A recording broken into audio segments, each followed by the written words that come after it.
नमस्कार, मैं हूं दीपाली राणा। आप देख रहे हैं कमोडिटी कॉल। कमोडिटी बाजार के एक्शन पर नजर रहेंगी, लेकिन सबसे पहले फोकस करेंगे सोने पर। क्या जल्द सोना 1 लाख का होगा? प्राइसेस किस ओर जा रहे हैं? क्या ये मौका है एंट्री लेने का? इस पर करेंगे बात करेंगे कच्चे तेल की भी कि क्या रुख यहां से कच्चे तेल के भाव का रह सकता है। जो उबाल हमने देखा पिछले 2-3 सेशंस में, क्या वो ठंडा पड़ता हुआ दिखाई दे रहा है?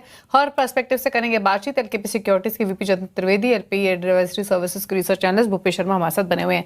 आप दोनों का ही स्वागत है शो में। सबसे पहले शुरुआत सोने चांदी के साथ कर लेते हैं। इंटरनेशनल मार्केट्स में हमने देखा प्राइसेस वापस से स्लाइड होते हुए दिखाई दिए। अराउंड 4100-4000 डॉलर के बीच में ट्रेड होते हुए दिखाई दे रहे हैं। सिल्वर सिमिलरली $58 $59 के आसपास है। तो वही स्तर है जो कि पिछले हफ्ते भी हमने देखे थे। यहां से क्या व्यू बन रहा है प्राइसेस पर? जतिन, आप कैसे देख रहे हैं सोने चांदी दोनों के भाव को? यहां से डाउनसाइड कितना दिखाई दे रहा है? क्या व्यू है? दीपाली, देखिए, दो तीन चीजें अहम रहेंगी। एक तो यूएस की सीपीआई डेटा जो आने वाले कल शाम को हम देर रात को देखेंगे। उसके कारण से जो प्रभाव जो है वो डॉलर इंडेक्स पर पड़ेगा और उसका प्रभाव सोने चांदी के प्राइसेस पे गिरेगा। सेकेंडली, इंपॉर्टेंट इसलिए क्योंकि फेडरल रिजर्व की जो डेटा की जो गोयज रहती है उसमें इन्फ्लेशन जो है वो बहुत हाईएस्ट पॉइंट पे रहता है। तो इसके लिए फेडरल रिजर्व जिस तरह से हॉकिश अपना व्यू लेके चल रहा है, तो ये सीपीआई डेटा कहीं ना कहीं दिखाएगा और दर्शाएगा कि फेडरल रिजर्व कितना आगे इस हॉकिश स्टांस को मेंटेन कर सकता है। दूसरा, अगर टेक्निकली मैं देखने जाऊं तो प्रेशर तो डेफिनेटली बना हुआ है गोल्ड के ऊपर 4150 और 4200। ये एक स्टिफ रेजिस्टेंस बना हुआ है कॉमेक्स के लेवल्स के हिसाब से। और निचले स्तरों पे कहीं ना कहीं हम देखें तो 3900 3950 एक मेजर सपोर्ट की जोन से एक्ट कर रहा है। 4000 के आसपास के लेवल्स अगर टेस्ट हो जाते हैं तो बड़ी बात नहीं होगी सीपीआई डेटा के आने के पहले। लेकिन कहीं ना कहीं मैं एक बाउंस भी एक्सपेक्ट कर रहा हूँ लोअर लेवल्स पे, क्योंकि 4000 के आसपास एक स्ट्रॉन्ग सपोर्ट है। सो ट्रेडिंग वाइज अगर देखें तो अपॉर्चुनिटी दोनों साइड लग रही है, क्योंकि रेंज मार्केट का ये प्ले है। जहाँ पर 4000 के आसपास मिलते हैं प्राइसेस, वहां पर बाइंग का इजाफा रखें। और अगर वीकनेस आनी है तो हायर साइड से 4150 4125 के आसपास के लेवल्स मिलते हैं, तो वहां पर प्रॉफिट बुकिंग करें या फिर सेलिंग पोजीशन इनिशिएट कर सकते हैं। तो ये जो रेंज है वो समझिए खाली 3950 3900 लोअर एंड पर और 4150 से 4200 हायर एंड पर। तो इस रेंज को ध्यान में रख के चलना है सोने में। चांदी में जैसे आपने कहा, तो चांदी में बेस मेटल मार्केट के हिसाब से थोड़ा सा सपोर्ट निचले स्तरों पे देखने मिल सकता है, क्योंकि $58 के पास कॉमेक्स में एक इंपॉर्टेंट सपोर्ट जोन प्ले करते हुए देखने मिल रहा है। आज के दिन भी हमने चांदी पे अपने क्लाइंट्स को बाइंग साइड की रिकमेंडेशन देके रखी हुई है। तो लोअर लेवल्स पर $57 के स्टॉप लॉस के साथ में यहाँ पर बाइंग पोजीशन होल्ड करके चल सकते हैं या फ्रेश पोजीशन भी बना सकते हैं। घरेलू बाजार में उसका वर्णन देख लो तो 2,18,000 और 2,17,000 इंपॉर्टेंट सपोर्ट जोन है। जब तक 2,17,000 के ऊपर है तब तक बाइंग का इजाफा लेके चलें। 2,22,000 के आसपास प्रॉफिट भी बुक करने की सलाह रहेगी। ओके। अब अच्छा, इसके साथ एक नेचुरल गैस पर भी कमेंट लेते हैं। हालांकि इंटरनेशनल मार्केट में प्राइसेस सॉफ्ट है, पर जतिन, क्या व्यू है आपका नेचुरल गैस पर? दिवाली, देखिए, वॉर सिचुएशन होती है या नहीं होती है, नेचुरल गैस का प्राइसेस जो है ना, कहीं ना कहीं इम्पैक्ट जो है वो ज्यादा दिखा नहीं रहा है। उसको प्रीमियम भी नहीं मिल रहा है नेचुरल गैस को। वेदर कंडीशंस की वजह से ज्यादा उसके ऊपर प्रेशर बना हुआ है, क्योंकि कोल्ड वेदर ज्यादा नहीं थे।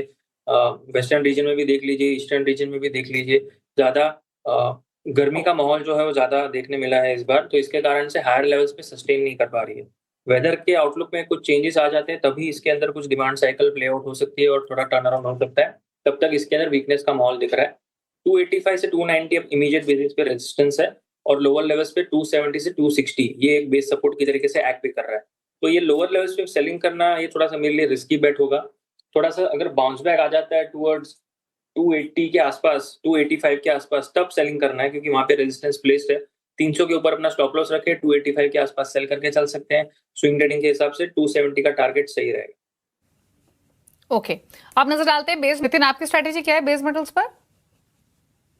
दीपाली, मेरे लिए जो बेस मेटल में टॉप पिक रहेगी या जो पसंदीदा बेस मेटल है वो जिंक है। जिंक एक वॉर सिचुएशन में और जब वॉर डीएस्केलेट हो गए थे, सीज फायर चल रहे थे, तब भी दोनों ही सूरतों में जिंक जो है आउट परफॉर्म कर रहा था सभी बेस मेटल को।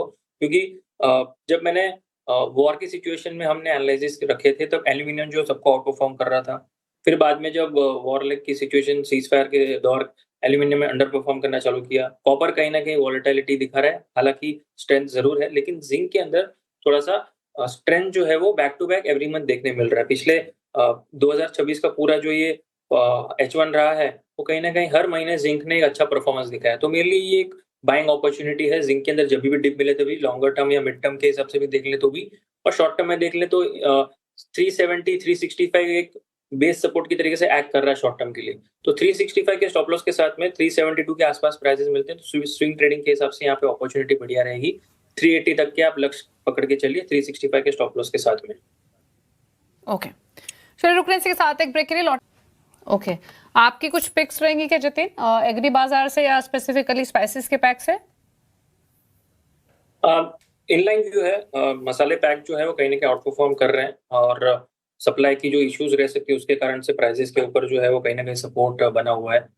धनिया मुझे भी अच्छा लग रहा है, और जिस तरह से मार्केट ने रिएक्ट किया है, जून महीना जो है वो अच्छी खासी बढ़त के साथ देखने मिला था। अब जुलाई में कहीं ना कहीं थोड़ा सा रेंज प्ले हो रहा है हायर साइड पे, तो जब तक ये रेंज के अंदर है तब तक लोअर लेवल्स पे बाइंग की सलाह रहेगी, और जो रेंज है वो 16,000 से लेके 14,800 इसके बीच में चल रहा है ये रेंज जो है वो, और लोअर रेंज पे आसपास मिलता है तो ज़्यादा अच्छा है, जहाँ पर 15,100 से लेके 15,000 के आसपास की रेंज में मिलता है, तो वहाँ पर बाइंग का हिसाब रखें। 14,700 के नीचे अपना स्टॉप लॉस रखें, और हायर साइड पर फिर से 15,900 16,000 के आसपास के लक्ष्य लेके कोरिएंडर के अंदर ही बाइंग की सलाह रहेगी, धनिया के अंदर। ओके, तो ये रही आपके लिए ट्रेडिंग स्ट्रैटेजीज ग्वार पैक पर भी। रुकने से के साथ एक ब्रेक के लिए, और ब्रेक के उस पर आप देख सकते हैं हवा समाचार। शुक्रिया जतिन और उपदेश आप दोनों का ही। इसी के साथ शो में इतना ही, नमस्कार।